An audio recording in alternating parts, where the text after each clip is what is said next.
इस संसार में कहीं भी सुख नहीं है। दुखालयम अशाश्वतम, मारी गई है बुद्धि। बहुत ही समझाओ इसको, दुष्ट को, पर ये बार बार मन और इंद्रियों को अनुमति देती है संसार के भोगों में ही सुख है।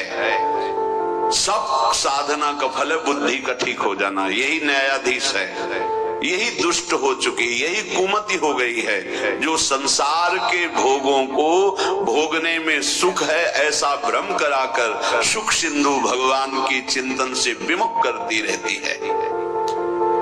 सयानी बुद्धि वही है, होय बुद्धि जो परम सयानी, तीन तन चितैना नहीं जानी। ये हमारा अमंगल कर देंगे, ये जो इंद्रिया मन मिलकर भोगों में जा रहे हैं हमारा पतन कर देंगे। जो ऐसा बुद्धि निश्चय करती वो भगवान की तरफ चलती है। इस संसार में तुम्हें जो मानव देह मिला, परम सुख की आशा है, तो संसार के भोगों से निराश होकर के प्रभु की तरफ अपनी वृत्ति को मोड़िए। आशा ही परमम दुखम, नैराश्यम परमम सुखम। संसार की आशा दुख देने वाली है। संसार से निराश होकर हरि की आशा करो, परम सुख में डूब जाओगे। अतिशय उत्कृष्ट सुख उसे कहते हैं जिसमें दुख का लेस न हो, वो है प्रभु के चरणारविंद में। ये वृंदावन धाम उन्हीं प्रभु के पराकाष्ठा स्वरूप सौंदर्य प्रियाजू लालजू के रूप में प्रदान करता है। प्रिया लाल को वृंदावन धाम प्रदान करता है। इसलिए जो इस पुरुषोत्तम धाम की, जो मानुषी और दैवी दोनों बुद्धि से परे महिमा है जिसकी, ये पुरुषोत्तम धाम जो मानुषी और दैवी बुद्धि से परे है जिसकी महिमा, ऐसे वृंदावन का जो आश्रय और वास स्वीकार करता है उसे वृंदावन युगल किशोर प्रदान कर देते हैं। भजन्तमपि देवतान्तरं यथाक्षरे ब्रह्मणि स्थितं पशुवदेव वा विषय भोगमात्रे रतम् अचिंत निज शक्तितः स्वगतराधिका माधव प्रगाढ़ रस दुर्गमं कुरुतेव वृंदावनम। गजब की महिमा निष्ठा। निर्विशेष ब्रह्म को प्राप्त महापुरुषों की भी चित्त वृत्ति को बलात् अपहरण करके अपने अधीन कर ले, ऐसा सौंदर्य और रूप, ऐसा प्रेम जिस धाम में विराजमान है वो गूढ़ातिगूढ़ वृंदावन है।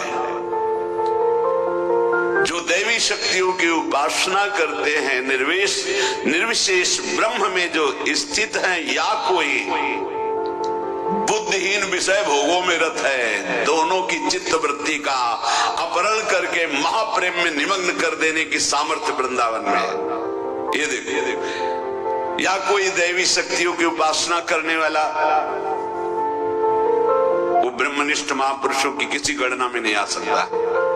या कोई निर्विशेष ब्रह्म को प्राप्त महापुरुष, सर्वोच्च गति स्थिति, या कोई विषय भोगों में रत विषयी पुरुष, घोर विषयी पुरुष, या कोई व्यवहार प्रपंच में संलग्न, चार बातें कही, ऐसों को घसीट कर अपने प्रेम में डुबो देना, ये सामर्थ्य वृंदावन की है। बहुत से ब्रह्मनिष्ठ महापुरुषों को राधा माधव का प्रेमी बना दिया इस वृंदावन ने।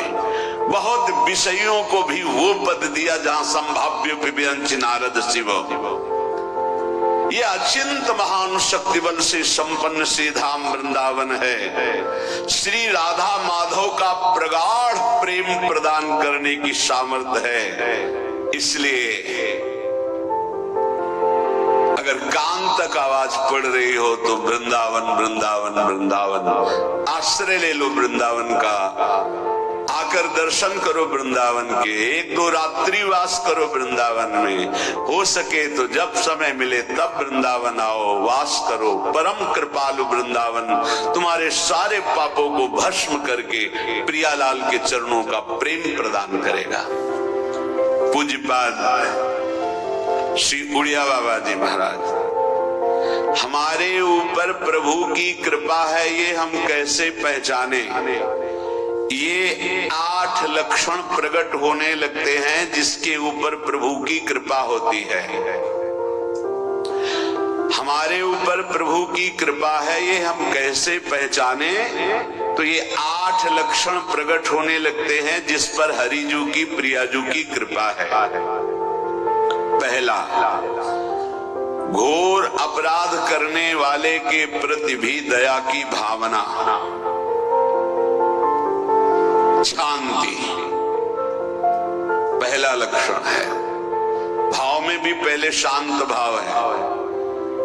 हमारे ऊपर श्री हरिजू की कृपा है, इसकी पहचान ये 8 लक्षण। पहला, शांति, अर्थात घोर अपराधी के प्रति भी गुस्सा ना क्षमा करना, ये हरि की कृपा का लक्षण है। देख लो भाई, घोर अपराधी शब्द तो जाने दो, जरा सा प्रतिकूल हो जाए तो लाख समझाओ पर भ्रकुटी तनी रहती है।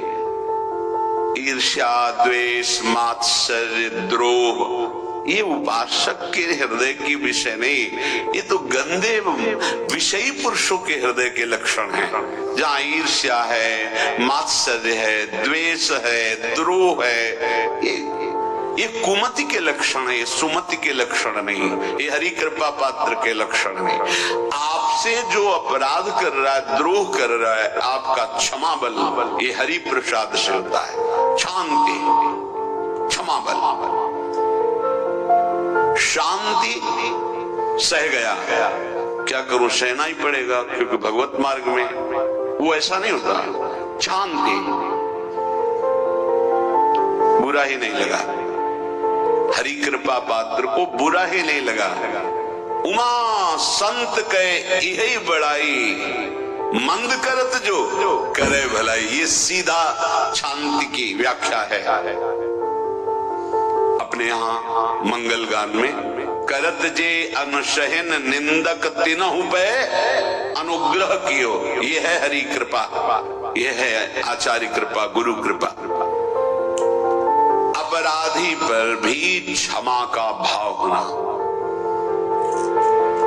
भला ऐसा है? अपराधी पर भी क्षमा का भाव होना, ये हरि कृपा पात्र में ही होगा, अन्य में नहीं। तो अगर अपने हृदय में ऐसा लगे कि ऐसा नहीं है तो हरिजू से प्रार्थना करनी चाहिए कि कृपा करो मेरे में सामर्थ्य आवे। दूसरा, अनुसूया, वो किसी भी के प्रति कभी भी कोई दोष दर्शन ही नहीं करेगा। दोष कथन, दोष श्रवण की तो बात जाने दो। अनुसूया, दूसरों के गुणों में दोष ढूंढना ये नहीं होता, हरि कृपा पात्र में ये नहीं होता। ये सब भजन के नाश करने वाले, जैसे पहला अपराधी पर क्रोध कर देना, तो माया ने भेजा इसीलिए था कि तुम्हारे साथ व्यवहार ऐसा करे कि तुम क्रोध करो, क्रोध करोगे तुम्हारी ऊर्जा शक्ति नष्ट हो जाएगी, अध्यात्म में जो चलने की थी। और कहीं तुमने संकल्प कर लिया तो भजन शक्ति नष्ट हो जाएगी। तो अगर भजन बल है तो गया, जरूर उसको दंड मिलेगा, पक्का मिलेगा, 100% मिलेगा, लेकिन आप खाली हो गए। ना भजन करने की वृत्ति रहेगी और ना भजन रहेगा, दोनों बात। अनुसूया, किसी के सद्गुणों में दोष देखना, गुणों में दोष ढूंढना, ये हरि कृपा पात्र में नहीं होता। ये बहुत मंगलमयी बातें हैं जिससे हमारा भजन मार्ग पुष्ट होता है। तीसरा, वो बाहर से और भीतर से पवित्र रहता है, हरि कृपा पात्र। शौचाचार का ज्ञान होना चाहिए, वस्त्र आपके पवित्र होने चाहिए, ये बाहरी, जल रज आदि के द्वारा बाहरी पवित्रता। और निष्कपटता, निश्चलता, सत्य भाव, ये अंदर की पवित्रता है। अगर कपट है, छल है, असत्य है तो हृदय मलिन रहता है। भीतर और बाहर से पवित्र रहना, इसमें खास बात क्या है? भीतर और बाहर से पवित्र रहने में, भीतर और बाहर से सदैव पवित्र कौन रह सकता है? तो बोले जो पुंडरीकाक्ष भगवान श्री हरि का, प्रियाजू का स्मरण करता रहता है, वो शवाभ्यंतर शुचि, वो बाह्य और अभ्यंतर दोनों से पावन रहता है। तीसरी जो कृपा का लक्षण है, अर्थात वो सदैव भगवत चिंतन परायण, शौचाचार का पालन करने वाला, बाहर और भीतर से हरि कृपा पात्र पवित्र रहता है। लघु शंका में जल पात्र में रखा जाता है, जनेंद्रिय को पवित्र किया जाता है, फिर हाथ रथ से धो के, फिर कुल्ला करके, आचमन करके, पैर धोकर, ऐसे पवित्र आचरण, ऐसे पशुवत व्यवहार ठीक नहीं। कुछ लोग ऐसी गलती करते हैं कि जिसमें शौच हुआ जाता है उसी में बैठकर लघु शंका करते, तो सारे वस्त्र, पूरा शरीर पवित्र हो गया आपका। तो अटैच बाथरूम की व्यवस्था माया ने कर दी है। हमें लगता है कि शौचालय अलग होना चाहिए और स्नान गृह अलग होना चाहिए, थोड़ा ही चाहे भेद हो, अंतराय होना चाहिए पवित्रता के लिए। अब ये शौचालय है, यही स्नान करना है, यही लघु शंका